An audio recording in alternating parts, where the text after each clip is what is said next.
Hello my friends and welcome back. Thank you very much for being with me again today.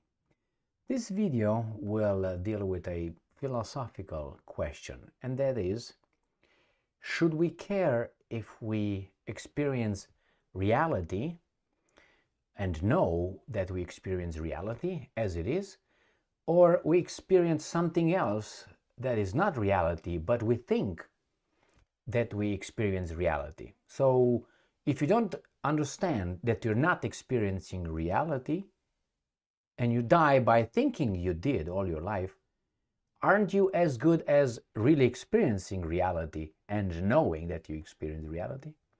Or in other terms, let's say this watch. Let's say this is a Breitling. So this is, let's say, a Breitling watch. And I'm very proud of it. Oh my God, Breitling watch. Woohoo, yeah, all right, I love it. But let's say this is a counterfeit Breitling watch, but I don't know it. And I die all my life thinking that this was an legit, original, Breitling watch. But I don't know, actually, that it's counterfeit. Now, does it matter? Does it matter that before you die, you die thinking that you owned a Breitling watch? Or let's say you see a house, you buy a house, and from outside it looks like a castle, with bricks, with marble, it's beautiful. But that's fake. There's no bricks, there's no rocks, there's no marble. That's fake, that's plastic. But you don't know it. But when you look at it, it looks like the real thing. And you live in that house, and you die in that house, and all your life lived in a fake without knowing. Isn't that the same thing as living the real thing? Like you really have a house, a real Breitling watch, or you really have a real castle made out of rock, bricks, marble, and everything else, and gold instead of fake gold, fool's gold. So this is what I see here, and we are part of this. We don't always, obviously, know everything. I would say rarely we know everything about issues, but at least you can grasp the concept. If you don't know the details, you still know that kind of tomorrow is going to be another day. You don't know exactly what kind of day would be, but you understand it's going to be another day. So you kind of have that certainty. So the same with life. You might know certain things in general, but not the entirety, because it's hard to know everything about something. I mean, unless it's something that's so not complex. And I'm talking about life. I'm talking about politics. And I'm looking at us and people around us and even loved ones that you interact, and they are like ostriches. I don't claim that I know everything or I understand everything whatsoever. And I'm not starting from a extreme point, oh my God, to no. But I see people who are happy with what they understand, with their worldview, which is far from real, but they're happy with it. And they think they live a happy life. And we have a nice, beautiful system here with all the freedoms. We have the most free country in the world. The government is to help us. Things that are very nuanced, and not only very nuanced, quite the opposite. I'm going to give you an analogy, and that comes from Plato. Remember, and that comes from it's called the Allegory of the Cave, or Allegory of the Cave. And what's going on over there? I will give you a summary so you understand exactly what I'm talking about with feeling the real thing or not feeling the real thing, but you think is the real thing. So this, the cave allegory of by Plato, is in a cave where it's dark. There's a fire, and you have a group of people standing. They are chained and with their heads looking at the wall of the cave. Behind them, there's a fire. So all they see is the shadows projected on the wall, on the cave's wall. And in the back, between the fire and them, there are some people running with some forms shaped like a horse And when you go around, and when these guys look, they can't turn their head to see the people. They don't know. And they just see the projection of a horse, the way the guy drew it, and doesn't understand that that's a drawn horse by someone else. All he sees, his reality, is a representation created by someone else at his whim. Whatever that guy wants to show you as being, they're going to show you a pig and says that's a horse, but you don't know because you always learned from that guy. So in reality, the pig is the pig, the horse is the horse. But let's say the guy inverted, switched it, and made the pig, the real pig, as the horse, and vice versa. So he goes over there, you see the shadow, because the guy runs with a form, with a, and you see the projection from the fire, and you say, oh, that's a pig. But actually, that's not a pig. That guy says it's a pig. And you're going to understand it the way the guy wants you to understand. You never know that there's the guy putting all those forms. Now, this is where so this is how we are in this world. There's some people creating the forms for us. Those little shaped that going to be running with them in front of the fire between our backs and the fire. They're going to run with that, the projection of the fire. We're going to hit that and going to see it on the wall. Oh, that's a horse, that's a dildo, that's a this or that. And that's not actually what it is. Why? Because let's say you, while you're over there chained with a head forward, someone releases you and takes you by your little hand and say, get out of the cave. And you turn around and you see everybody around you. And only then you realize, hey, all of these guys were chained. And then you look back and you understand the little scheme. The guys who actually project reality for you, a fake reality. You understand the system. When you understand the system, then you walk out of the cave. When you walk out of the cave, you start seeing, supposedly, the animal, the reality in its purest form, in its reality. You see the horse as the horse. Obviously, when you look at the horse, you're going to think it's a pig. But I'm just trying to say that this is the real. No, there's no intermediaries between your perception and the reality.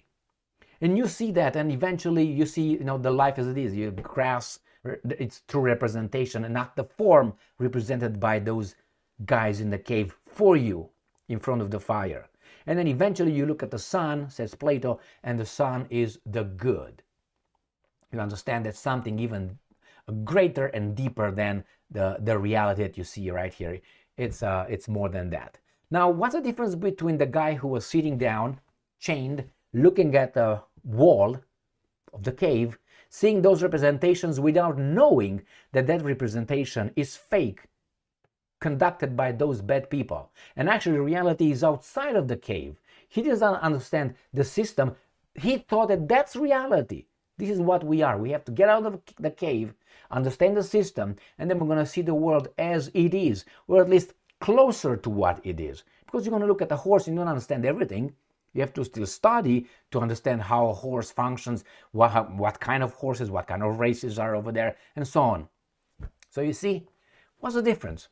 The guy in the cave was as good as the guy outside of the cave. He thought that was reality. And it was no way for that person to understand that was not reality, that's fake. The guy outside, now going outside, it doesn't mean that the guy who went outside, it's in a bubble. And there's another bubble bigger than that if he's capable of getting out, he's going to see reality differently. You understand what I'm saying? So it doesn't mean that going outside, that's the latest stage of understanding of reality. It's just a stage. And we're happy. Oh, I know. Like, for instance, I think I know this. Oh, yeah, I think I know that. And every day I learn more. So I learn more about reality. But I'm as happy and satisfied as my friends, some of them, or loved ones, who are just in the cave, staying over there and not understanding what's going on, but they're happy. And when they say a horse, they imagine the horse they see in the cave. When you and I are thinking of a horse, we think about the horse that we really saw. But we are both happy. We both see the horse. Breitling or counterfeit? We're both happy, but I don't know it. It's fake. But I'm happy, and you're happy too. But somehow you have the legit one, the original, and I have the counterfeit, but I don't know it. So should I be upset? Should I try to find that mine is counterfeit and maybe make it better? Saying, oh my God, I was fooled by these guys. I'm just going to do what? I'm going to sell it as an original? Or I'm just going to say, no, this is a fake, bang. Or maybe I'm going to say, well, it looks like an original. Nobody will know. But you know. Now it's morality. It's inside of you. It's your values, your principles. So it depends what kind of principles you have. When you realize, example, an election was like that, or that president is not all there, or these guys are trying to catch that guy, you want to put your head back in the sand, or you want to realize it's stressful. It's stressful when you realize your watch is not a original Breitling. It's hurtful, especially if you love that kind of watch. So what are you going to do? You start living in denial. Why? Because you praise lack of confrontation and reality and principles. You put that aside into, oh, I don't care, man. I don't care. Just be hard and don't tell me I'm okay. Just tell me that was an ice cream. All right. So that was one of my, I don't say, my thought that I had for some time when I realized in my conversation with various people that I know in specific areas that is wrong, and they don't know it, but they're happy about it. They're happy with their lives. Even though when you tell them that's garbage, you're controlled by that, they don't want to hear it. They want to hear this is counterfeit. You destroy their bubble. For them, it's the same thing. Why did you try to destroy the bubble? The problem is these guys are going to vote. These guys are going to affect your lives, your children's education. They're going to have in what? In school, they're going to have teachers, and they're going to teach your children, the new generation. And then your child is not going to be your child. Your child is going to be the government's child. It's going to be this idiot's child. They're going to shape your child's brain and worldview. So it's not really, oh, you can have your opinion, I can have my opinion, you can keep your head in the sand or being in the cave, and I'm outside because I'm good. No, because the guy in the cave will make policies and might have even power over you, who are outside, and he's still in the cave with his head locked against the wall. So what are you going to do then? Well, you're going to do what I'm doing.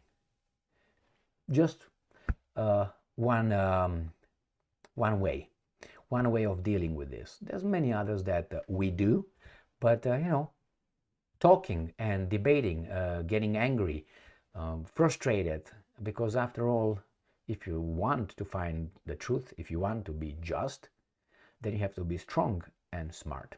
You have to fight. Otherwise, you're going to be a fat slob somewhere in the basement, watching TV, taking a nap, maybe driving a car with a mask on while driving alone, get all your boosters, listen to CNN and believe everything they say, admire Joe Biden and Kamala Harris, for instance, or the system. It doesn't mean that Trump is a genius or anything. No, Trump should not have been close to the presidency, as no one, I think, for the past, I don't